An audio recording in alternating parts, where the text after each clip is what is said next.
একদিন ভোর হবে ঠিকই, আমার আর সূর্যোদয় দেখা হবে না। দেখা হবে না ভোরে শিশির, শোনা হবে না পাখির কিচির মিচির। খোলা জানলায় এসে দক্ষিণে হাওয়া আমার চুলে আর দোলা দেবে না। চায়ের কাপে ধোয়া উঠবে বটে, কিন্তু আমি থাকবো না সেই আড্ডায়।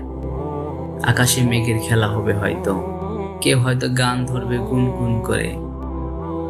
পথে হেঁটে যাবে চেনা মানুষগুলো, কিন্তু আমাকে আর কেউ ডাকবে না। বসন্ত আসবে ফুল ফুটিয়ে, কিন্তু সেই সরবে আমার আর অংশ নেওয়া হবে না।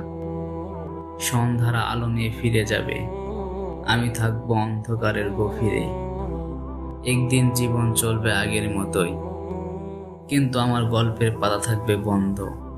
সময় কেবল এগিয়ে যাবে নীরবে, আমার স্মৃতি মুছে ফেলতে ব্যস্ত হবে পৃথিবী।